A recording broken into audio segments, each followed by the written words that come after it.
Join us now for Ford's video presentation on their DIM 250 driving simulator in Dearborn.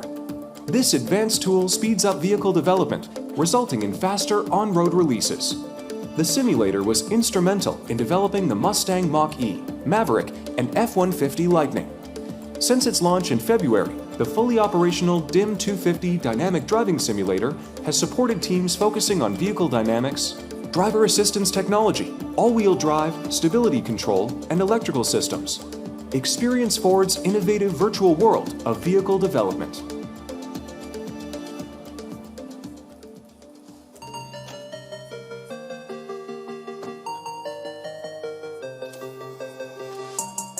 Let's see if we can give you a little bit more sunshine in there.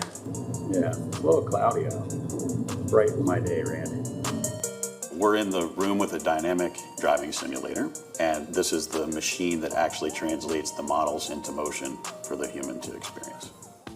I've always been interested in cars, just since I was a little kid. Anything I could drive, right? Things that gave me that excitement or needs for speed, but I also wanted to see why it was fast or what could make it faster. So the natural marriage of those two is to develop vehicles. All right, we got that all loaded up for you and you're good to go. It's actually pretty outstanding how many different suspensions and tracks we can go through in a single day here in the simulator versus what we used to do physically.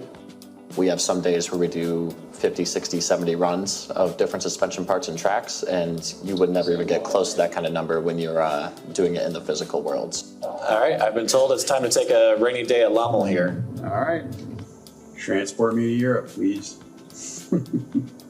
We've brought the globe into one virtual environment, whether that's working with our European team or the US team.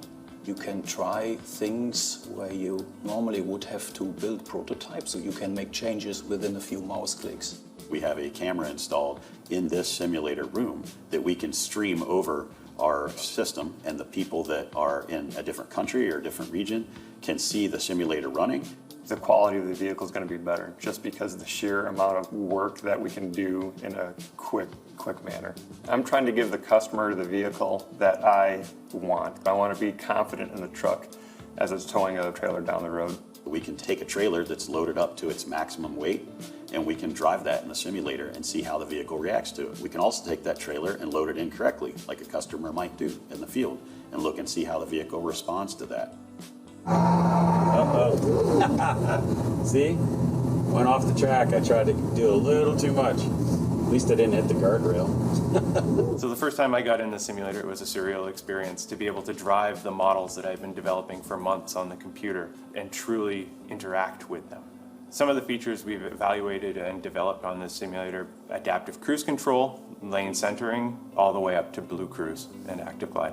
We're able to safely put drivers of various levels of capability in very dangerous situations, cut-in situations on the highway, let's say. And if something were to go wrong, we just reset the simulator. Our virtual engineering efforts allow us to do more work up front, to work out potential issues with our systems well ahead of prototype vehicles. Making decisions on programs earlier on and getting the target right for the customer is going to help us in quality, because you're not going to have the late changes. We have real-time data streaming on everything we're doing. From when we opened in February to now, I think we've easily exceeded even my own vision.